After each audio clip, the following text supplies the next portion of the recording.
औज़ुबिल्लाहिमिनश्शैतानिर्रजीम बिस्मिल्लाहिर्रहमानिर्रहीम। मेरा नाम है मोहम्मद अली और आप देख रहे हैं प्रोग्राम दो टोक। नाज़रीन, मेजर जनरल आसिफ गफूर हमारी यूथ का एक रोल मॉडल और उनका आज तबादला कर दिया गया है जीओसी ओकाड़ा के हवाले से। मेजर जनरल आसिफ गफूर मां सिवाय तर्जुमान पाक फौज के, वो सिर्फ तर्जुमान पाक फौज नहीं थे, उन्होंने यूथ के लिए बहुत कुछ किया है, उन्होंने फोर्थ जनरेशन वॉर के लिए बहुत कुछ किया है। मेजर जनरल आसिफ गफूर साहब ने भारतीयों के तमाम तर अज़ाइम को ना सिर्फ बॉर्डर पर फौज की सूरत में नाकाम बनाया है, बल्कि अपने बयानात से, अपनी दलीलों से उनको खाक चटवाई है। ट्विटर पैगाम के अंदर मेजर जनरल आसिफ गफूर साहब तर्जुमान पाक फौज की हैसियत से लोगों को ऐसा जवाब देते थे कि उनकी बोलतियां बंद हो जाती थी। और अगर भारत की बात आ जाए तो भारत में बहुत सारे लोग ट्विटर के ऊपर इस किस्म के बयानात देते थे कि हम बॉर्डर क्रॉस करके आ रहे हैं, तो उस पर मेजर जनरल पाक फौज हमारे मेजर जनरल आसिफ गफूर साहब ने वाज़े तौर पर उनको ये बयान दिया था, उनको ये जवाब दिया था कि आइए, शौक से आइए, हम लोग तो अच्छे लोग हैं, इखलाक से पेश आते हैं, और अगर आपको इसकी बिल्कुल अगर आप ये तस्लीम नहीं कर सकते तो अभिनंदन से पूछ लीजिए, उनके साथ तो बहुत अच्छी तरह हमारी फौज पेश आई है। तर्जुमान पाक फौज मेजर जनरल आसिफ गफूर साहब के हवाले से वाज़े तौर पर यह कहा जाता है कि वो एक बासलाहियत आदमी हैं, वो जहां भी जाएंगे पाक फौज को ऊपरी सतह पर लेकर आएंगे, पाक फौज का वकार बुलंद करेंगे। और साथ ही साथ मेजर जनरल आसिफ गफूर साहब के हवाले से यह कहा जाता है कि वो वाहिद ऐसे तर्जुमान पाक फौज साबित हुए हैं जो उन सहाफियों को भी टफ टाइम देते हैं जो सहाफी फौज के खिलाफ हर्जा सराई करते हैं और किसी और के एजेंडे के तहत फौज को बदनाम करने की साजिशों में मुलविस रहते हैं। ऐसे सहाफियों को मजा चखाने के लिए मेजर जनरल आसिफ गफूर साहब के बयानात ही काफी थे। खिराज तहसीन पेश करते हैं उनको बतौर पाक फौज, उन्होंने जो खिदमात पाकिस्तान के लिए अता की हैं और जो खिदमात वो आगे देने वाले हैं, उनके लिए बिल्कुल उनको विश यू गुड लक। और बिल्कुल आप हमारे सर आंखों का तारा हैं और आपकी जानिब से जितनी खिदमात पाकिस्तान के लिए पेश की गई हैं वो काबिल फख्र हैं। टॉपिक की जानिब आएंगे।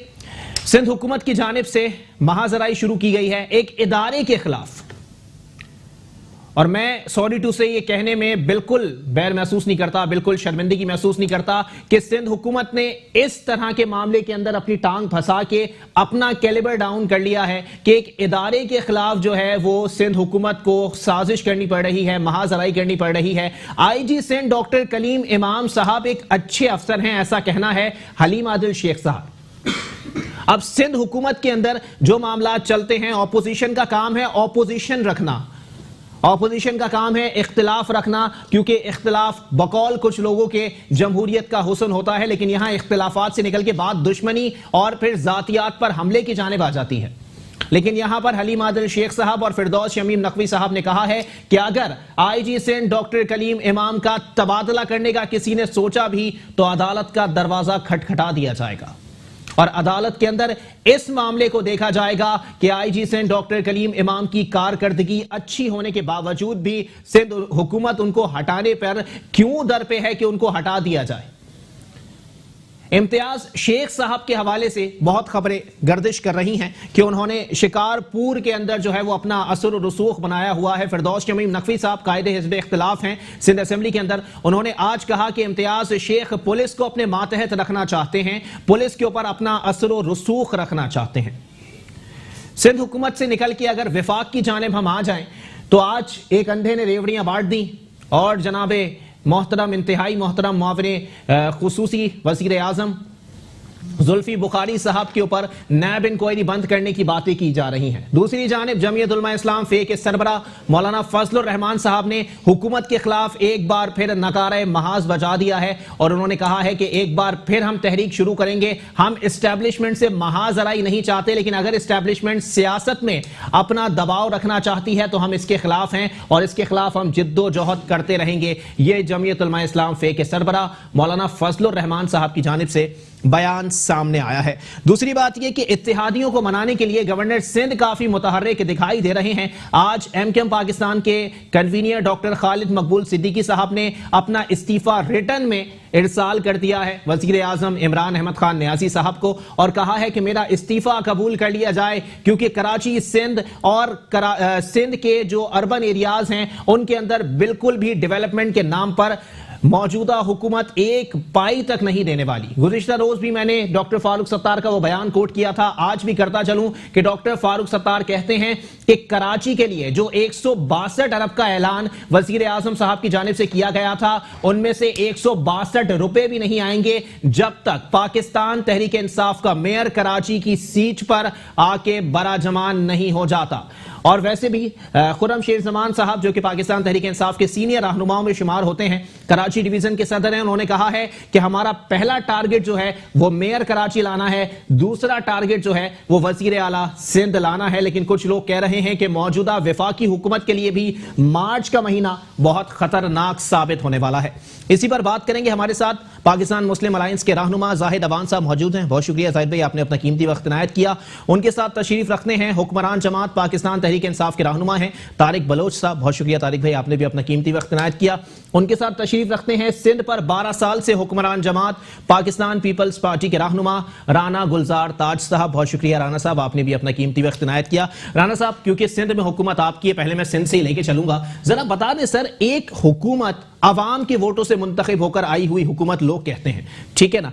इम्तियाज शेख साहब के हवाले से भी आज बयानात सामने आए, इल्जामात सामने आए। सर जी, इतनी बड़ी हुकूमत, इतना बड़ा मैंडेट लेकर आप लोगों को ये बात जेब देती है कि आप लोग पुलिस वालों के पीछे भागते फिरें? बिस्मिल्लाहिर्रहमानिर्रहीम।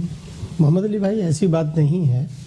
ये महज एक पीटीआई के दोस्तों को सिंध में एक सिंध माफिया हुआ है। जी जी, ये बेचारे कोई ना कोई ऐसे मामला तलाश करते रहते हैं कि कोई इशू क्रिएट हो। ठीक है, देखिए, जहाँ तक पुलिस का आपने बात की है, आईजी सिंध या तमाम जितनी पुलिस रेंजर्स, ये जो अमन कायम किया है ये इन्हीं इदारों ने किया है और इन्हीं की कारकर्दगी है।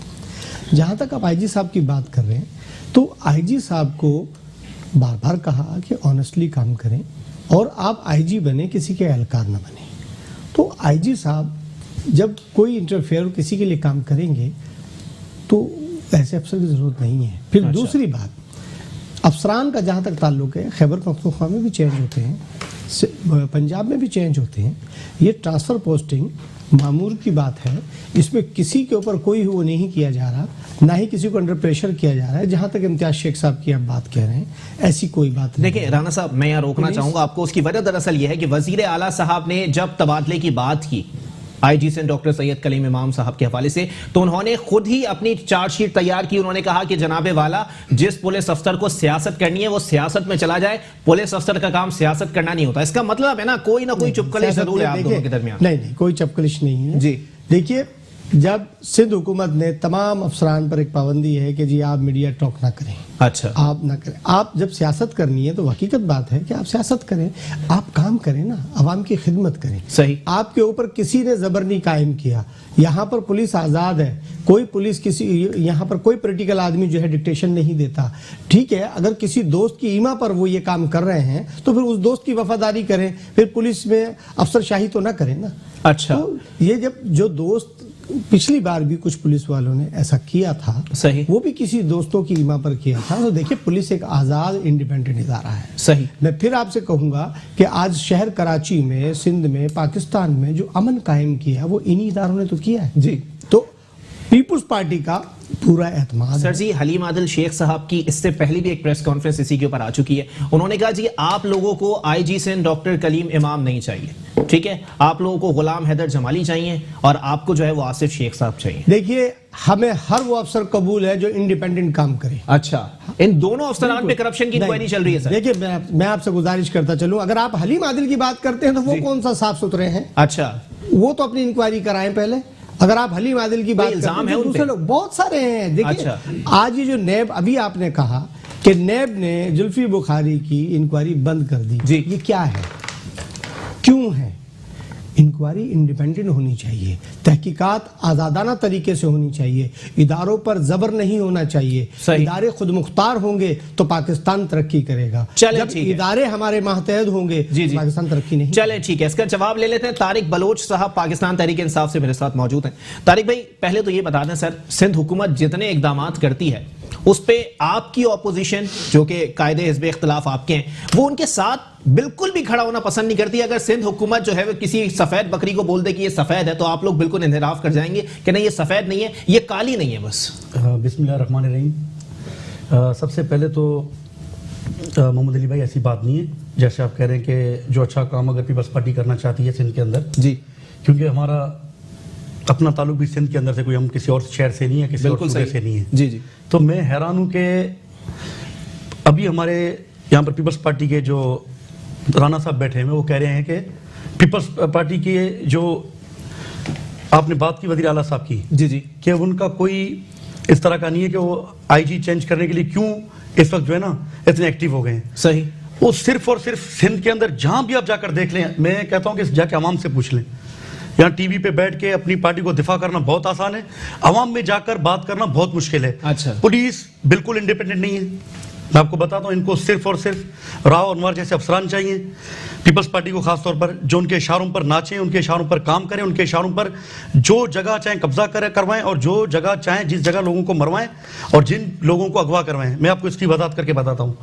आप देख लें, इससे पहले 2008 से 2013 का दौर देख लें, उसमें टीवी पे बैठ के राव अनवर तर्जुमानी करते थे पीपल्स पार्टी की। ये कहते हैं ना कि किसी पुलिस अफसर को टॉक शो पे या मीडिया पे बात करने की जरूरत नहीं है। सही, तो राव अनवर साहब की वो आप वीडियो मौजूद होंगे, आप जाकर देख लें, उस पे वो बाकायदा पूरी तर्जुमानी करते थे। जो भी कोई वाकया होता था तो उसके बजाय कोई मिनिस्टर को बात करने के या वजीर को बात करने के वो बात करते थे। तबादला करना एक सूबाई हुकूमत का हक होता है, जो अफसर नहीं चाहिए तबादला कर दिया जाएगा सर, वरना पंजाब पे तो सबसे पहले चार्जशीट तैयार है सर। उस्मान बुज़दार साहब ने इस्लामाबाद का आईजी 7 मरतबा चेंज किया है। चेंज देखे ना, चेंज करने पे हमें कोई एतराज नहीं है सर, चेंज कर रहे हैं ना, वो आगे थोड़ा घर भेज रहे हैं। मोहम्मद अली भाई, रीजन तो होना चेंज करने का। यहाँ पर रीजन क्या है कि एसएसपी ने शिकारपुर में जी एक क्रिमिनल एक्टिविस्ट पे उन पे एक्शन लिया। अच्छा। तो उसके बाद इम्तियाज शेख साहब, जो वहां पर तमाम जितने भी क्राइम होते हैं, जितने भी जराइम होते हैं, वो उनकी सरबराही में होते हैं, पुलिस के जरिए करवाते हैं वो। अच्छा। लेकिन जो अफसरान एसएसपी अगर ईमानदार है तो उसको काम करने नहीं दिया जा रहा, और आईजी चाहता है कि वो वहां पर काम करे। तो सर, इस्लामाबाद की वजाहत करते हैं, मुझे बता दे सर, वो एक बार कर रहे हैं तो आप लोगों ने बिल्कुल हुड़दंग मचा के रख दिया है, हंगामा खड़ा कर दिया सर। आप लोग 7 बार कर चुके हैं, तो 7 बार क्या इस्लामाबाद के अंदर टारगेट किलिंग हो रही थी, भत्ताखोरी हो रही थी, अगवा बराए तावान हो रहा था? ये आपकी अपनी रिपोर्ट है मीडिया की जी कि सिंध के अंदर जितनी करप्शन और जितनी जराइम है वो पाकिस्तान में किसी जगह पर नहीं है। तभी तो आईजी चेंज कर रहे हैं। आईजी, अच्छा ठीक है सर, आईजी चेंज करके किसको ला रहे हैं? किसी इंडिपेंडेंट आईजी को ला रहे हैं। मुश्ताक महर साहब का नाम गया है, कामरान फजल साहब का नाम गया है, गुलाम कादिर थेबो साहब का नाम गया है। गुलाम कादिर थेबो साहब का नाम है, एडी ख्वाजा को दोबारा लेकर आए ना। अच्छा, क्यों नहीं लेकर आते? उनको क्यों हटा रहे थे उस वक्त? जो ईमानदार, असल में मसला क्या है, इन्होंने सिस्टम को सीधा उन्हें नहीं देना है, इन्होंने सिस्टम को इसी तरह हाईजैक करके रखना है, पुलिस की तबादले इसी तरह करने हैं। एसएचओ जो एरियाज, मैं क्या बताऊं आपको, मैं आपको कह रहा हूं कि यहां पर पुलिस की सरबराही में तमाम सिंध के अंदर जराइम होते हैं। अगर जराइम पुलिस की सरबराही में ना हो तो आप देखें कहीं किसी इलाके के अंदर कोई मंशियात बेचकर देखें। अभी देखें ना, जब सुप्रीम कोर्ट का ऑर्डर आया कि तमाम जगहों पर पतारे वगैरह हटा दें तो मिनटों में साफ हो गया पूरा कराची। सही, लेकिन आज आपको मैं बता दूं, आप मलीर के अंदर जाकर देख लें, मंशियात के अड्डे चल रहे हैं पुलिस की सरबराही में। आज वहां पर अगर ईमानदार अफसरान आए हुए हैं, मैं बता रहा हूं आपको, आज वहां पर ईमानदार अफसरान है, लेकिन मैं ये आपको बताना चाहता हूं कि ईमानदार अफसरान मसले का नहीं है। जब सिस्टम ठीक होगा तो किसी आप ईमानदारी और बेईमानी का तो तस्वर ही खत्म हो जाएगा। लेकिन सिस्टम आपने हाईजैक करके रखा हुआ है, उसको चलाना सीधा रह के कोई ईमानदार बंदा जाके उस सिस्टम को चलाएगा तो सिस्टम चलेगा। अगर कोई ईमानदार नहीं है, करप्ट बंदा है, तो सिस्टम खराब होगा। तो मैं आपको बताता हूं, जब तक सिस्टम के ऊपर काम करने नहीं दिया जाएगा, अब जब सिस्टम के ऊपर काम करने की हुकूमत कोशिश कर रही है, वफाकी हुकूमत, तो उस पर इनकी मुदाखलत कम है। तारिक भाई, मैं चाहूंगा मुझे लिस्ट आप अगर वो बता देंगे सर, कौन कौन से इदारे ऐसे हैं जो कि खुद मुख्तार हैं? मैं आपको बता रहा हूं कि खुद मुख्तार ना होने की वजह क्या है, आपको नहीं पता, हमें नहीं पता। तो सच्ची उसमें विफाकी इदारे भी शामिल है ना? तो मैं आपको वफाकी इदारे बता रहा हूं जितने भी हैं। बताएं सर। आपको मैं बता रहा हूं कि इदारों को यरगमाल करके रखा हुआ था। अच्छा, इदारों की यह है नहीं, अभी भी है सर। तो ये जुल्फिकार बुखारी साहब की इंक्वायरी कैसे बंद हो गई? नहीं, बंद नहीं हुई इंक्वायरी कोई भी सर। इस पे आप ये देखें ना, आप ये कह रहे हैं कि इंक्वायरी बंद हुई है जी, नैब बिल्कुल काम कर रही है। अच्छा, इंक्वायरियां बंद कर रही है हुकूमत? नहीं, उनके और ऑपोजिशन को उठा के जेल में डाल रही है। ये देखें कि जो ब्यूरोक्रेसी के ऊपर इंक्वायरी है वो बंद नहीं हुई है। अच्छा, जो इदारों के अंदर करप्शन हुई है उसके ऊपर इंक्वायरियां चल रही हैं। अच्छा। और कितने सबूत आपको चाहिए इसके? मुंह बोले भाइयों के ऊपर बंद हो रही हैं? नहीं, किसी पे नहीं हो रही है बंद, इस तरह नहीं होगा इंशाल्लाह ताला। ना हमारी हुकूमत इस तरह करने देगी और ना हम इस तरह करने। इसकी मिसाल आपको अभी असेंबली में नजर आई होगी। हम देखें ना, बिल्कुल यकीन रखते हैं सच्चाई पर और हकीकत पर मुबनी बातों पर। अब ये नहीं कि सुने जी, अब आप देख लें कि इश्यूज के ऊपर अगर कोई बात करना, मैं कहता हूं सबसे मुनासिब ये है कि जो इशू है उसके ऊपर बात की जाए। चले ठीक है, इशू पर भी मैं आ जाऊंगा, जरा मैं आगे बढ़ जाऊं क्योंकि मुझे ब्रेक की तरफ जाना है। जाहिद अवान साहब पाकिस्तान मुस्लिम अलायंस से मेरे साथ मौजूद हैं। जाहिद भाई सर, क्या हो रहा है मुल्क के अंदर? पुलिस के इदारे को देख लो, कहते हैं किसी के मातहत है। नैब के इदारे को देख लो, कहते हैं किसी के मातहत है। पुलिस वाले जो है महाजराई करते फिर रहे हैं हुकूमतों से। नैब के जो लोग हैं वो हुकूमतों के जो है वो अंडर काम करते हैं, तो वो कहते हैं कि नहीं जी हुकूमत जो मौजूद है उसको सपोर्ट किया जाए। लोग कहते हैं, मैं नहीं कह रहा। क्या लगता है सर? बिस्मिल्लाहिर्रहमानिर्रहीम। देखिए, पहले तो मैं ये कहूँगा, राना साहब की बात से बिल्कुल मैं इत्तेफाक नहीं करता कि पुलिस को आज़ाद है, पुलिस अपनी मर्जी से काम करेगी। सही। हमारे मुल्क की हिस्ट्री है, पुलिस आज़ाद नहीं है। पुलिस एक सियासतदानों की लोंडी बनी हुई है। जिस शहर के सियासतदान हैं, जिस शहर का वज़ीर है या वज़ीर आला है, ये जंग ही सारी ये है करप्शन की जंग। पुलिस जो है उसके ज़रिए करप्शन की जाती है, इनक्रोच कराया जाता है, उसके ज़रिए से अपना एरिए में जो है एक रोब दबदबा कायम किया जाता है, चाहे इंटीरियर से ले लें चाहे आप शहर में ले लें। अगर पुलिस का भी सिस्टम फौज की तरह कर दिया जाए, मेरिट पे लाया जाए और इदारे को खुद मुख्तियार किया जाए और 3 साल तक चेंज ना किया जाए SHO से लेकर IG तक, तो 3 साल में तो जाके एक एरिया का SHO या एक IG नए शहर में आके उस सिस्टम को समझता है। सही। अपने कुलीग से, अपने नीचे शहर के माहौल को, ये वो बदकिस्मती से जब भी एक अच्छा IG आता है मेरिट पे काम करने वाला, तो वो इदारों में जंग शुरू हो जाती है, यानी वजारतों में और पुलिस के IG में जंग छिड़ जाती है। जैसे रिसेंट जो पास्ट में IG DID ख्वाजा थे, उनका रिकॉर्ड है एक, आपको पता है कि मेरिट पे काम करते थे, ये वो। कहीं होती होंगी गलतियां, उनसे भी उन थोड़ा बहुत हर एक में महकमों में है, लेकिन उनका एक रिकॉर्ड है। सुल्तान ख्वाजा हो गए, AD ख्वाजा हो गए, अमीर शेख हो गए, इस तरह के बहुत से 10-15। तो मेरा कहने का मकसद ये है कि देखे ना, ये इदारों की जंग, पहले मैंने आपके इस प्रोग्राम में फौज के बारे में कहा था, एस्टेब्लिशमेंट के इदारों की जंग मुल्क को तसादम की तरफ ले जाती है। बिल्कुल ऐसा ही है, जो कि बिल्कुल तबाही की जड़ है। तो आज वो पार्टियां वही हुई, इकट्ठी हुई और आपस में उन्होंने एक कंसेंसस से अपना बिल्ड किया एक चीज को, और वो इदारों के लिए बेहतर हुआ। तो इसी तरह ये पुलिस का महकमा भी इसमें कंसेंसस से, मशावरत से, फेडरल गवर्नमेंट और आपस की इस जंग को छोड़ के और आपस के जो मफादात हैं उनको छोड़ के असल इदारे को इख्तियारात दें, और इदारे को टोटल अपना पुलिस के उस अंदर इंटरफेयर जब छोड़ेंगे तब जाके पुलिस सीधी होगी। इंक्रोचमेंट करने हैं पुलिस के जरिए कराते हैं, अपने बच्चों के इस गाड़ियों में 2-2 डालों में भर के खुलेआम फायरिंग, रोब दबदबा डालने के लिए पुलिस से कराते हैं। लैंड ग्रेपरों के ऊपर पुलिस के, एक मुझे बताएं स्कीम 33 ले लें, कराची कहीं पे KBC है कोई महकमा पुलिस के बगैर एक ईंट, एक ब्लॉक लगा सके, लीगल बंदा, और जो इंक्रोचर है वो रातों रात बिल्ड करके खड़ी कर देता है ये वो। तो ये सारा करप्शन ये पुलिस के जरिए ही कराया जाता है। अब ये आ गई अपना IG साहब की बात, इसलिए क्योंकि देखें काली वर्दी वालों को देख के जो है वो बंदे को अपने आप को महफूज तस्वुर करना चाहिए, लेकिन यहाँ काली वर्दी वालों को डर होता है कि जेब काली वर्दी वाली मोबाइल खड़ी हो तो उसके आगे रुकने से लोग डरते हैं। सही, मुहाफिज नहीं बल्कि उनके ऊपर शक शुबात होते हैं, और सैकड़ों तादाद में ऐसे केसेस हो चुके हैं जिसमें पुलिस मुलव्वस है सबूत के साथ। उसकी वजूहात ये हैं कि जब पुलिस, मैं अपने इलाके का एक वजारत है मेरे पास, मैंने MP हूं, और मैं इंसिस्ट करता हूं कि ये SP और SHO मेरी मर्जी का लगाया जाए। जब मैं अपनी मर्जी का SHO या SP लगाऊंगा, वो मेरे किसी गलत काम को कैसे इंटरफेयर करेगा? वो सपोर्ट करेगा, वो मजामत नहीं कर सकता। ये एक चली हुई हिस्ट्री आ रही है जिस पर ये जंग है, जो फसाद की जड़ है वो ये है। चले ठीक है, एक ब्रेक के लिए मुझे कहा जा रहा है, ब्रेक के बाद प्रोग्राम को यहीं से कंटिन्यू किया जाएगा। कुछ विफाकी सतह पर होने वाले मसाइल और इत्तेहादियों की नाराजगी पर भी बात होगी। एक ब्रेक के बाद प्रोग्राम को यहीं से कंटिन्यू करेंगे।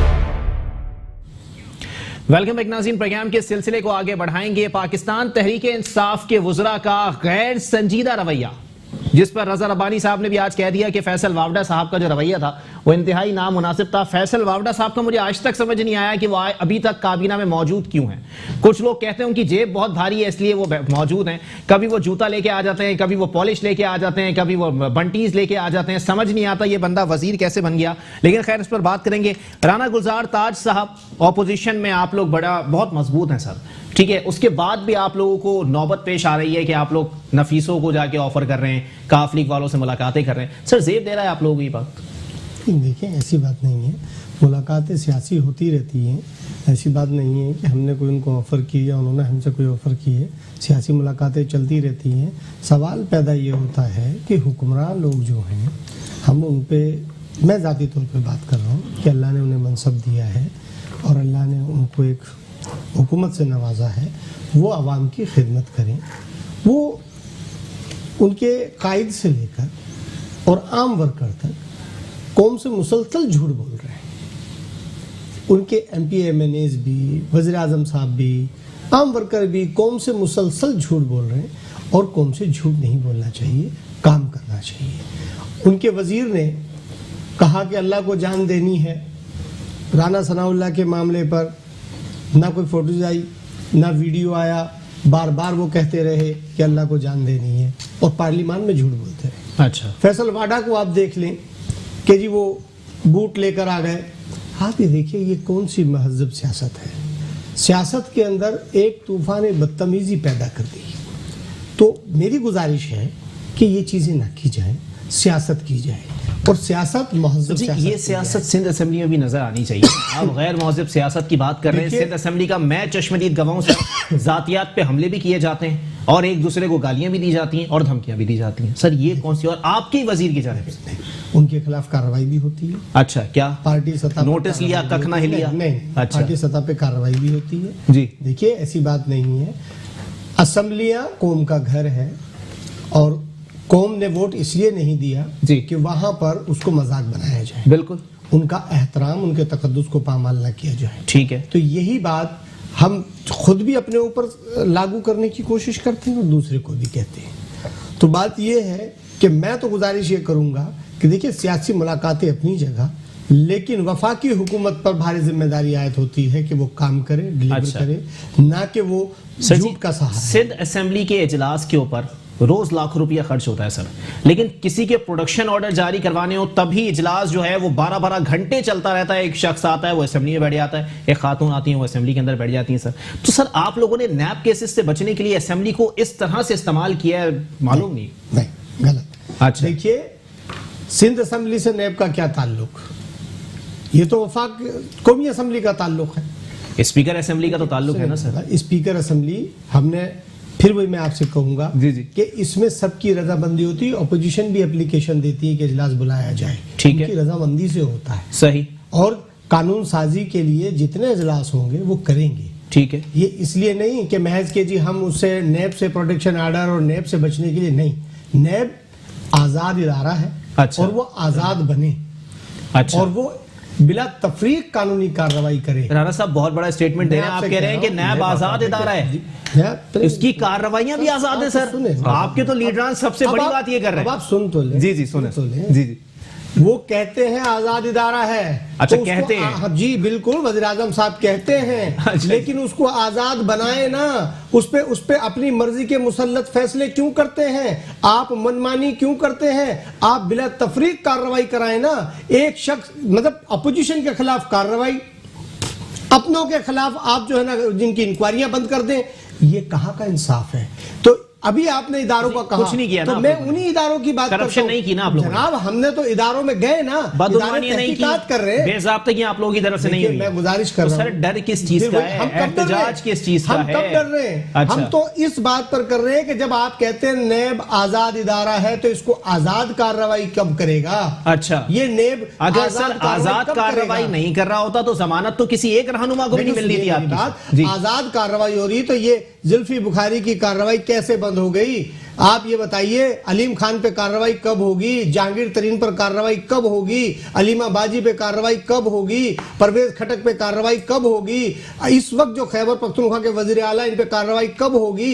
देखिए, आजाद इदारे का मकसद इंडिपेंडेंट कार्रवाई होनी चाहिए। ये नहीं होना चाहिए कि जो आपके खिलाफ बात करे आप उठाकर उनको जेलों में डाल दें, उनके खिलाफ इंक्वायरी करें। ऐसा नहीं होता। चले ठीक है, तारिक बलोच साहब पाकिस्तान तहरीक इंसाफ से मौजूद है। सर पहले तो ये बताएं सर, फैसल वावडा साहब की पर्ची कहां से आई थी कि इनको वजीर बना दिया जाए? मैं सबसे पहले माजरत मैं इनके सवालों का जवाब दूं। बिल्कुल सर, पहले मेरे सवाल का जवाब दे रहे हैं, फिर आप बिल्कुल उनको जवाब देखें, फैसल वाडा साहब का क्या पूछना दोबारा मुझे? मैंने कहा फैसल वावडा साहब की पर्ची कहां से आई थी उनको वजीर बनाने की? इतने गैर मुहज़्ज़ब आज आपको सियासत करने वाले सियासतदान को वजीर बना दिया। आज आपको पता होना चाहिए कि खान साहब ने उसके जवाब तलब किया है इस बात के ऊपर जो फिर दोहराऊंगा, नोटिस लिया, कखना ही नहीं, अभी आज की बात है वो। आप देखें ना, हमारे पास ऐसा नहीं, अल्लाह ना करे जैसे राणा साहब डिफाइन कर रहे हैं, मैं कभी ऐसा नहीं करूँ, मैं आपको क्लियर बता रहा हूँ। ठीक है, क्योंकि वजह ये है कि हम जिन चीजों से तंग आकर इस सिस्टम को देखकर जिसने तबाही की इस मुल्क की, अच्छा, उसका दिफा करने के लिए नहीं बैठेंगे हम। अब वोट उठा के नहीं देखे ना, पॉलिश ला के, ऑपोजिशन को रुमाल पेश करके, चने पेश करके और खुद स्मार्टीज खा के, ये आप ये बात वही कर रहे हैं आप जो कल तक कहते थे कि ये अब हमारी हुकूमत के लिए कहते थे कि नहीं ये सर देखिए, ये सारी चीजें उन्होंने सिलेक्टेड है, सब सिलेक्टेड है। देखें, ये सारी चीजें उन्होंने लाइव प्रोग्राम्स में की हैं, तभी तो मैं बोल रहा हूं तो सर। मैं आपको कह रहा हूं कि उनके लिए उनसे आज जवाब तलब किया गया है ना, अच्छा, तो उस पर एक्शन लिया जाएगा। जो पार्टी की डिसिप्लिन होगा उसके तहत इंशाल्लाह ताला उनके साथ बात की जाएगी। चलिए, मैं उम्मीद करता हूं। आप देखें कि मुझे बड़ा अफसोस हो रहा है इस बात को सुनकर कि कह रहे हैं कि हलीम खान के खिलाफ क्यों कार्रवाई नहीं हो रही जी। तो ये खुद हुकूमतों में रहे, इनको अच्छा, किसने इनके हाथ बांधे हुए थे, रोके हुए थे? एहसाब से किसने रोका हुआ था कि कोई गलत कर रहा है, चोरी कर रहा है, मुल्क लूट रहा है, करप्शन कर रहा है? तो पीपल्स पार्टी 5 साल हुकूमत में रही है वफाक में, उसके बाद लगातार सूबे में वफाक हुकूमत कर रही है, तो इन्होंने क्यों एक्शन नहीं लिए, इन्होंने क्यों एहसाब नहीं किया? क्योंकि ये बंदरबांट में मुलविस है। अच्छा। ये इस मुल्क की तबाही के सबसे बड़े जिम्मेदार हैं, क्योंकि इन्होंने कभी भी कानून साजी की तरफ इस मुल्क को ले जाने की कोशिश भी नहीं की। कोशिश होती ना, वो भी नहीं की, इरादे तो बड़ी दूर की बात है। देखिए तारिक भाई, तो मैं अगर खैबर पख्तूनख्वा में आप लोगों की हुकूमत है सर, पे पीटीआई वालों से पूछता हूं ना कि सर सिंध के अंदर मामलात हैं, वो कहते हैं हम लोग खैबर पख्तूनख्वा के अंदर शुक्र अदा करते हैं कि कोई उवैस मुजफ्फर टप्पी नहीं है, कोई मंजूर कादिर काका नहीं है, कोई मोहतरमा फरियाल तालपुर साहिबा नहीं है। तो उस पर पीपल्स पार्टी वाले मुझे जवाब ये देते हैं कि एक परवेज खटक ही भारी है इन तीनों के ऊपर। नहीं, ऐसा नहीं है। देखे ना जी, मैं आपको कह रहा हूं कि अगर वो किसी चीज में है जी, तो किसने रोका हुआ है कार्रवाई करने से? आप ये बताएं ना मुझे। नहीं, मैं आपको देखिए, मैंने आपको इंटरप्ट नहीं किया बीच में, मालूम जब पूरी बात आपकी सुने, मैं आपको बता रहा हूं, सुने। मैं आपको कह रहा हूं कि ये केस आज ये 1.5 साल के अंदर खुले हैं सारे जो ये बात कर रहे हैं, या उनके ऊपर ये इल्जाम 1.5 साल से। उन्होंने अगर खुदा ना खास्ता ये कह रहे हैं कि उन्होंने हलीम खान का नाम लिया, इन्होंने 2-4 आदिल शेख का नाम लिया, तो मैं कह रहा हूं इनको किसने रोका हुआ था उस वक्त? इन्होंने क्यों नैब को आजाद नहीं किया? इन्होंने तो नैब बनाई भी खुद है, नैब जो बनी है, तो इनको उसके बाद उसके ऊपर एतराज किस बात पे है कि आज इंक्वायरियां हो रही हैं? पहली मर्तबा मुल्क के अंदर एहसाब हो रहा है। नेब का काला कानून हमने नहीं बनाया, ये परवेज मुशर्रफ ने बनाया, आप लोग हिमायती थे सब उसके। सही, आप मेरी बात को सुने। मैं ये कह रहा हूं, मैं आपको यही कह रहा हूं कि अगर करप्ट लोगों को ये पकड़ते जी, ये सिस्टम ठीक करते, तो आज ये नौबत ही नहीं आती जिसपे ये चला रहे हैं। आज मुझे आप बताएं कि इनके पार्टी के चेयरमैन जेलों में हैं या जमानतों पे रहे हैं, तो अगर वो गलत नहीं है तो ये निकले ना रोडों पे, एहतजाज करें उनके लिए। ये जाए अदालत का दरवाजा खटखटाएंगे ये जुल्म हो रहा है, गलत हो रहा है, क्योंकि इनको पता है कि वो करप्ट हैं, उन्होंने करप्शन की है, लेकिन बैठ कर यहां पर दिफा करना ये मुनासिब बात नहीं है। तारिक भाई, मैं वो दोबारा अपने सवाल पे आ जाऊंगा, बिल्कुल ये अलग निकल जाएगी गुफ्तगू, लेकिन सवाल मैं बिल्कुल पूछूंगा सर। मुसलसल आपके ऑपोजिशन के अंदर जो लोग मौजूद हैं वो एक ही बात बोलते हैं कि पेट्रोल बढ़ा दिया जाता है, ये कह के कि माजी वाला चोर था, बिजली के प्राइसेस बढ़ा दिए जाते हैं, ये कह के कि उससे पहले वाला डाकू था। अगर चोर और डाकू थे, आपकी नजरों के सामने से निकल कैसे गए सर? मियां साहब निकल गए, जरदारी साहब आज घर पे बैठे हैं आराम से सर। ये सर, ये आप भी ये बात मैं आपको क्या कहूं जी, आप ये कह रहे हैं कि ये अदालतों ने जमानतें दी ना, तो फिर चीफ जस्टिस साहब ने क्यों कहा? तो मैं आपको यही कह रहा हूं कि आपकी मर्जी से बाहर गए हैं। नहीं, हमारी मर्जी से नहीं, उनको देखे ना, उनको जमानत दी गई है इलाज के लिए जी जी, और वो भी आपको पता है कि 3 हफ्ते इमरान खान साहब ने कहा था कि तास्तुर ये दिया जाए अदालत की जानिब से कि ताकतवर और कमजोर के लिए अलग कानून नहीं है। उस पे चीफ जस्टिस उसपे आपको याद होगा कि प्राइम मिनिस्टर ऑफ पाकिस्तान ने उस पे ये भी कहा कि अदालतें काम करें, आजाद होकर काम करें, किसी दबाव प्रेशर में ना आए जी जी। जब इनकी नवाज शरीफ की जब बाहर जाने की बात चल रही थी, आप खुद देख लेना, आज उनके प्लेटलेट्स भी सही हो गए, उनका शुगर ब्लड प्रेशर सब ठीक हो गया। यहाँ डेली हम मीडिया पे देखते थे कि 6000 पे आ गया, 8000 पे आ गया। तो ये अब आप बताएं कि वज़ीर सेहत सजा देना, डॉक्टर यास्मीन राशिद साहिबा थी, सरकारी बोर्ड ने उनको इजाजत दी थी। सर सरकारी बोर्ड के खिलाफ इंक्वायरी खोले ना आप। तो मैं तो आपको कह रहा हूं कि इंक्वायरी उनके खिलाफ तो सारी बैठी हुई थी, लेकिन उसके बाद जब अदालत फैसला करेगी तो अदलिया तो हमारी आजाद है। अच्छा। हम सुप्रीम कोर्ट के खिलाफ तो नहीं कह सकते ना, जो फैसला उन्होंने किया उस पर हमने लब्बैक किया, वो गए बार। चले ठीक है, जाहिद अवान साहब पाकिस्तान मुस्लिम अलायंस से हमारे साथ मौजूद है। सर क्या लगता है, चले ठीक है, सूबाई हुकूमत की बात बहुत हो गई, विफाकी सतह पर जितने इदारे मौजूद हैं और जो एहतसाब हो रहा है, क्या वो अक्रॉस द बोर्ड हो रहा है या एक तरफा एहतसाब है? देखिए, मैं इसमें दो तीन बात कहूँ। पहले ये सूबाई का मैं एक थोड़ा सा कह दूं कि मैं ये बहुत बड़ा एक दोबारा एक मीडिया पे इशू उठा है आईजी का, ये छोटा सा इशू नहीं है जी जी। इसकी एक कराची में समझ लें सिंध में करप्शन की जड़ है और इस इशू को ख़त्म होना चाहिए। अब जैसे वज़ीर आला सिंध जो है वो कहते हैं हमारा इख्तियार है 18वीं तरमीम के बाद हम लगाएं, एक फेडरल गवर्नमेंट कहती है ये आईजी फेडरल का होगा। अच्छा। ये नाम भेजने का इख्तियार है। ये दोनों इस चीज को छोड़े, ये देखे ना कि अवाम का मर रही पिस रही है, अवाम का कौन सोच रहा है? फेडरल गवर्नमेंट क्या कर रही है और ये क्या कर रही है? इसको अवाम को जो रोज मर जाते हैं बच्चे, इंसिडेंट रोज आए दिन होते हैं, पुलिस के हाथों मर जाते हैं और पुलिस की करप्शन के जरिए से मर जाते हैं, पुलिस की नाअहली की वजह से मर जाते हैं। तो अवाम को क्या करिए इनके आपस की जंगों में? क्या 2 साल यही हो? मजीद रिवेंज की सियासत 5 साल होती रही, इल्जाम तराशी होती रही, कानून उसने बनाया या इसने बनाया, उनके दौर में क्यों नहीं आपने पकड़े? वो उन पे इल्जाम लगाते हैं। ये वाकई वही है कि टाइम पास करना है, अवाम को लॉलीपॉप देने वाली बात है। अवाम को रात को खाना चाहिए, अवाम को रात को जो दिहाड़ी वाला बंदा है उसको रोटी चाहिए बच्चों के लिए, उसके बारे में बातें करें। कभी पुलिस को ले आते हैं इदारे की जंग, कभी फौज के साथ जंग शुरू हो जाती है, कभी के उस पर क्रिटिसिज्म शुरू हो जाता है। किस तरफ मुल्क जा रहा है? पिछले 5 साल रिवेंज की सियासत में गुजर गए कि मेरे जी वोट इतने थे, वो पीटीआई और उनकी उसमें आपस में रिवेंज में वो 5 साल। तो मेरा कहने का मकसद ये, इस मुल्क में ये अवाम को कब तक पागल बनाते रहेंगे? अवाम को जो रात को बेचारे को मजदूर है वो खाना नहीं मिलता, अपने बच्चों की रोजी कमाने लगता है, उसका क्या बनेगा? पुलिस जो खड़े हो गए लूटती है, उसका क्या बनेगा? बाकी रह गई आपकी बात, सवाल की तरफ आता हूं। देखें, बात सुने, पीटीआई की गवर्नमेंट, मुझे बड़े अफसोस से कहना पड़ता है कि ब्लैकमेल हो रही है, बुरे तरीके से ब्लैकमेल हो रही है, मुसलसल हो रही है, बिसाखियों पे खड़ी हुई है। अच्छा। पंजाब गवर्नमेंट में आज बुजदार देख ले, हर 2 महीने बाद चाहे जहांगीर तरीन या कोई कमेटी बनती है, मनाने के लिए जाते हैं, भाई खुदा के लिए मान जाओ गवर्नमेंट हमारी गिर ना जाए। तो इमरान खान को एक और बार कश्तियां जलानी पड़ेंगी और दोबारा ये आप देख लें, आज की मेरी बात नोट कर लें, ये बल्दियात के आप इलेक्शन होने दें, बल्दियात के बाद फौरी आप जनरल इलेक्शन देखेंगे। उसकी वजह ये है कि ये ब्लैकमेलर पास्ट में सिंध गवर्नमेंट के साथ मिलके ब्लैकमेल करते रहे एमकेएम वाले।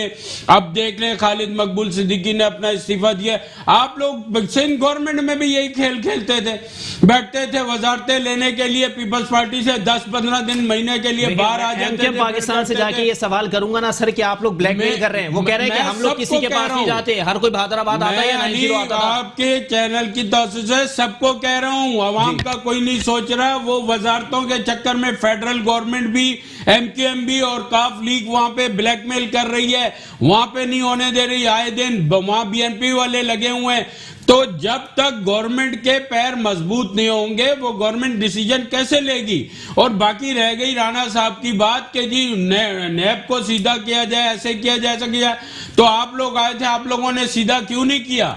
टीवी पे आके सिर्फ एक ड्रामा रचाया होता था 5-10 साल पहले पीपल्स पार्टी ने और फिर उसके बाद नून लीग ने माजरत के साथ ये ड्रामे बनाए होते थे, अवाम को लप्पू लगाते रहे हैं, लॉलीपॉप देते रहे हैं और मुल्क पे कर्जे चढ़ाते रहे हैं। तो करते ना उस टाइम, बनाते कोई स्ट्रॉन्ग निजाम, मुशर्रफ तो चला गया था, उसके बाद तो आपकी गवर्नमेंट आई थी, तो ऐसा कोई स्ट्रॉन्ग कानून बनाते। राना गुलजार ताज साहब, अब ये इल्जामात की सियासत बंद करे और अवाम के लिए कुछ सोचा जाए। चले ठीक है, राना गुलजार ताज साहब, नैब बहुत बुरी है सर, बहुत जो है वो अक्रॉस द बोर्ड इंसाफ नहीं करती, बहुत बुरा इदारा है, लेकिन सर आप लोगों ने आके अच्छा क्यों नहीं किया? आप लोगों को भी तो चांस मिला था।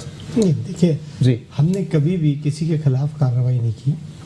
तो मिले हुए थे, कैसे कार्रवाई करेंगे? गलत कह रहे हैं। अच्छा, हमने कभी भी किसी के खिलाफ इंतकामी कार्रवाई नहीं की। सही। बिल्कुल ऑनेस्टली जो भी कार्रवाई है वो कानून के मुताबिक होनी चाहिए। बंदर बांध लगी हुई थी हम आज भी ये जुमला कहते हैं, आज भी यही जुमला कहते हैं कि नैब बिल्कुल कार्रवाई करे लेकिन इंसाफ पर मबनी करे। अच्छा, बिल्कुल हर किसी के खिलाफ तहकीकात करे और जो इंसाफ देने वाले उनके खिलाफ भी कार्रवाई हो, कि जो लोग तहकीकात कर रहे हैं उनके खिलाफ भी तहकीकात हो कि कहीं ऐसा नहीं गलत हो रही। हमने ये कब कहा है?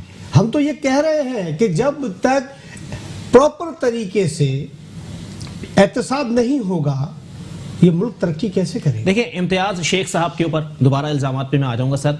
उन्होंने ये बात की कि जनाबे वाला अगर मैं बुरा था, अगर मैं जराइम पेशा अफराद की सरपरस्ती करता था तो आवाम ने मुझे वोट क्यों दिया? जनाबे वाला आप, मैं और यहां मौजूद तमाम अफराद ये बात जानते हैं कि जब तक भुट्टो जिंदा है सर, जो हल्के पीपल्स पार्टी के हैं, पढ़ना ही वोट पीपल्स पार्टी को सर वहां पे। देखिए, अवाम, मैं फिर वही कहूंगा कि अवाम की खिदमत करते हो तो अवाम वोट देती है। अच्छा, लाड़काना में, देखिए पूरे पाकिस्तान में, थर में, मैं आपसे गुजारिश कर रहा हूँ पूरे पाकिस्तान में, कोई मखसूस नहीं, पाकिस्तान पीपुल्स पार्टी नेशनल जमात है। अच्छा। किसी इलाके की जमात नहीं, आज भी है। ठीक है, ठीक है, आपकी भूल है सर, आज भी है। आज आपकी भूल है। मैं आप कुछ भी कहते रहे, 772 बच्चा मर गया थर में भूख से। बिल्कुल, क्या कारकर्दगी है सर? 1,500 बच्चा मर गया, 1,500 बंदों ने खुदकुशियां कर ली सर सिंध के अंदर। गुजारिश कर रहा हूं, कारकर्दगी है सर। सेवन शरीफ में धमाका हुआ, लाशें पड़ी हुई थी, एम्बुलेंस अस्पताल करीब था। भाई आप 700 बच्चे और 1500 लोग, ये एक आपने रट्टा रट लिया और बस ये ना ये 700 से 100 आगे बढ़ते हैं ना ये कम होते हैं। अच्छा, देखिए बिल्कुल हमने ये कब कहा फैक्ट्स एंड फिगर्स पे बात कर रहा हूं सर, जो रिपोर्ट आई है उसके मुताबिक कर रहा हूं मैं इसे हमने कब कहा? आज भी मर रहे हैं सर भूख से। हालात बिल्कुल दुरुस्त है, ठीक है, कब कहा? लेकिन 12 साल की हुक्मरानी में देखिए कहना तो जनाब, बनता था सर। मैं फिर वही कहता हूँ, गलतियां उन्हीं लोगों से होती हैं जो काम करते हैं, उन लोगों से गलतियां नहीं होती बार लगातार जो काम नहीं करते। मेरे भाई हमने काम बहुत किए हैं। अच्छा। अल्हम्दुलिल्लाह 8 दिल के हॉस्पिटल बनाए। अच्छा। सिंध के अंदर। आप मुझे बताएं खैबर पख्तूनख्वा में कितने? तभी जाकर देखें कार्डियो में। आप मुझे बताइए यहाँ पर पंजाब में कितने बने? अच्छा, कराची के अंदर 2 बड़े अस्पताल, बड़ा नाज है सर आप लोगों को उनके ऊपर, सिविल और जीना हॉस्पिटल। ठीक है सर, उन दोनों अस्पतालों को अगर आप देख लें सर, कराची की आबादी 2.5 करोड़ से भी ज्यादा है। 2.5 करोड़ लोगों के लिए आप लोगों ने 2 अस्पताल दिए हैं सर। तो नहीं, और भी बहुत है। अच्छा, और आप जाकर देख बताएं। बिल्कुल देखते हैं मेरे भाई जी, तारिक भाई, बिल्कुल देखते हैं। आपने तो बड़े शौक से वफाकी हुकूमत ने जिना हॉस्पिटल को वापस लिया और फिर कहने लगे जी, हाथ जोड़ के कहने लगे हम नहीं चला सकते, आप वापस लें। अच्छा, फिर उसके बाद आप लोगों ने चिल्लाना शुरू किया। इसका मतलब ये हुआ कि आप काम नहीं कर सकते, आप घबरा रहे हैं, आप आवाम की खिदमत नहीं कर सकते। मैं फिर भी गुजारिश कर रहा हूं कि पाकिस्तान पीपुल्स पार्टी आवाम की खिदमत करना जानती है, इतनी सलाहियतें मौजूद हैं। ठीक है, हमसे गलतियां हुई होंगी, हम फिर कहते हैं कि गलतियां बिल्कुल हुई होंगी, लेकिन गलतियां वही लोग करते हैं। सर जी, आप और मैं दोनों इस बात पे मुत्तफिक होंगे कि कमाओ पूत को ज्यादा अहमियत मिलती है घर के अंदर। सर, कराची आज लावारिस है, किसकी वजह से? आपका मैंडेट नहीं है वहां पे, इसलिए? नहीं, ऐसी बात नहीं है। कराची में बहुत काम हो रहा है, कहाँ? आप देख सकते हैं, कचरे का ढेर बना हुआ है सर। ऐसी बात नहीं है। कराची के अंदर जितना काम हो रहा है, आप देखिए जुल्फकार ला यूनिवर्सिटी कराची में बन रही है। अच्छा। मेडिकल कॉलेज कोरंगी में कराची में बन रहा है। कराची के अंदर आप देखें तारिक रोड के ऊपर खालिद बिन वलीद रोड, 7 रोड इफ्तिदा किए। रोडों का जाके आप देख लें, कोरंगी इंडस्ट्रियल जाके देख लें, आप देखें। अच्छा। अभी इफ्तिदा होने जा रहे हैं, कराची में बहुत काम हो रहा है, आपको नजर आएगा। और अल्हम्दुलिल्लाह पूरी कराची की सीवरेज सिस्टम को चेंज किया जा रहा है। अच्छा, ये आपको इसी साल नजर आएगा सारा। चले ठीक है, आ जाते हैं सर। तारिक भाई आपकी तरफ आ जाऊंगा जनाबे वाला।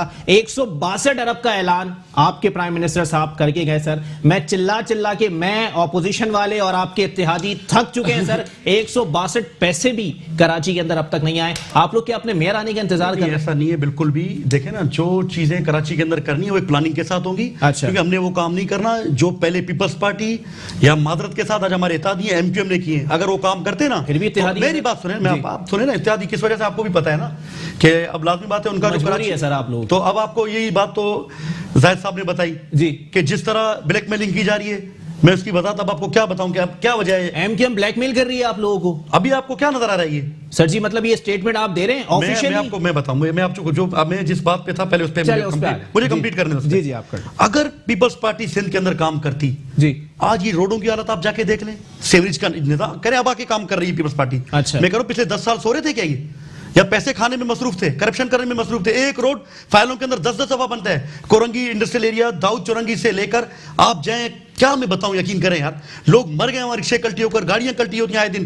काला बोर्ड से मलिर 15 तक 1 किलोमीटर का रोड भी नहीं था, वो 6 साल तक लोग अजाब थे, वहां गाड़ियां कल्टी होती थी, इनको नजर ही नहीं था। आज भी आप जाकर देख लें, पूरे रोडों की तबाही है, कचरा ढेर लगा हुआ है।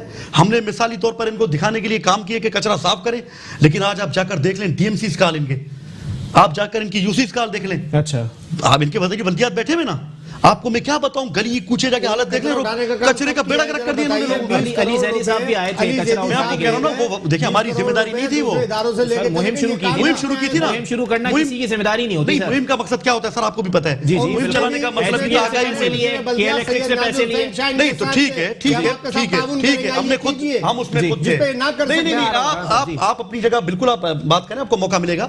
मैं ये कह रहा हूं कि वो सिर्फ और सिर्फ सिंध हुकूमत को बताने के लिए कि जो आप सोए हुए लोग कचरे में डूबे हुए, कचरे में और गटर के पानी के सैलाब में डूबे हुए, इनको जगाने के लिए हमने वो सफाई मुहिम शुरू की थी। अच्छा। खान साहब ने कहा कि आप इनको बताएं कि सफाई करें, कराची का बुरा किया हुआ है, तो उस पर तो हमने अपना काम किया, कचरा उठाया अल्हम्दुलिल्लाह। लेकिन उसके बाद आप जाकर देख लें, बोगस जो है ना गाड़ियां सड़ रही हैं, भर्तियां की हुई डीएमसी के अंदर, इदारों की तबाही की हुई है, कोई पूछने वाला नहीं है। तो सर जी केएमसी को मुंतकिल कर देना 162 अरब रुपए शायद कराची तो बन जाए। केएमसी को ऐसे कैसे जाके बंद करके दे दें ताकि फिर वही निजाम तबाह हो, फिर लोग चलें। हम अब इस तरह नहीं कर सकते मेरे भाई। अब कोई ऐसा प्राइम मिनिस्टर नहीं है इस मुल्क में कि खाओ और खाने दो, जेबें भरो और भरने दो। अब ऐसा नहीं होगा, अब हर काम होगा एक डायरेक्शन के साथ और हिसाब किताब के साथ। ऐसा नहीं है कि आप आए, ये रोड जी बनाए, 2 महीने बाद रोड की हालत बुरी हो, ठेकेदार को कोई पूछने वाला ना हो, हम इस तरह काम नहीं करेंगे। तो नफीस लोग बैठते हैं काबीना के अंदर, उनसे ही पूछेंगे ना सर। तो आप देखें ना कि अब जो भी काम होंगे इंशाल्लाह ताला वो बिल्कुल चेक एंड बैलेंस के साथ काम होंगे। चले ठीक है, मैं आपको बता रहा हूं, अभी तो 15 महीने हुए सर। चले ठीक है, 70 साल का गन साफ करने में एक ईंट तो रख दी जाती, बिल्डिंग बनाना तो बहुत दूर की बात है। चले ठीक है, जाहिद आबाद साहब कंक्लूड कर दीजिएगा, टाइम मेरे पास खत्म हो गया। बात ये है, देखिए ना, मैं फिर एक बार उसी बात पे आता हूं कि जब तक जाती मफादात, सियासी मफादात को छोड़ के मुल्क और कौम के लिए नहीं सोचा जाएगा और उस अवाम जो वोटर है जो इनको इक्तिदारों में लाती है, उसके जो उनके मकासद है या उनकी जो रिक्वायरमेंट है उसके बारे में नहीं सोचा जाएगा, तो ये इसी तरह जो है बेवकूफ़ बनाते रहें और अवाम बेवकूफ़ बनती रहेगी। मैं इस आज फिर कहना चाहता हूं कि अगर ये सिंसियरिटी से काम लें और पीपल्स पार्टी को भी साथ बिठाए, एमकेएम को भी साथ बिठाए और वो पैसे एक कमेटी बना के और उसका चेक एंड बैलेंस करके कराची के लिए दिए जाएं, तो फिर पता चलेगा कि काम कौन करे कौन नहीं। ये अब एमकेएम भी जाती वजारतें इसीलिए ब्लैकमेलिंग कर रही है कि उन्होंने पैसे की किस्त आएगी, चुप हो जाना है, फिर इन हो जाना है, और ये इसलिए नहीं दे रहे हैं कि इनके वुज़रा जो हैं और एमपी एमएनएस बने हैं उनकी जगह पे वो शोर करते हैं, जब वोट लेने के लिए जाते हैं तो अगले रिक्वायरमेंट करते हैं कि हमने आप पीटीआई को वोट दिया, आपने हमारे लिए क्या काम बिल्कुल नहीं सुना जा रहा। जाहिद अवान साहब पाकिस्तान मुस्लिम अलायंस से मेरे साथ मौजूद थे, बहुत बहुत शुक्रिया आपका सर। तारिक बलोच साहब पाकिस्तान तहरीक इंसाफ से मेरे साथ मौजूद थे, बहुत शुक्रिया। राना गुलजार ताज साहब पाकिस्तान पीपल्स पार्टी से मौजूद थे, राना साहब आपका भी बहुत बहुत शुक्रिया।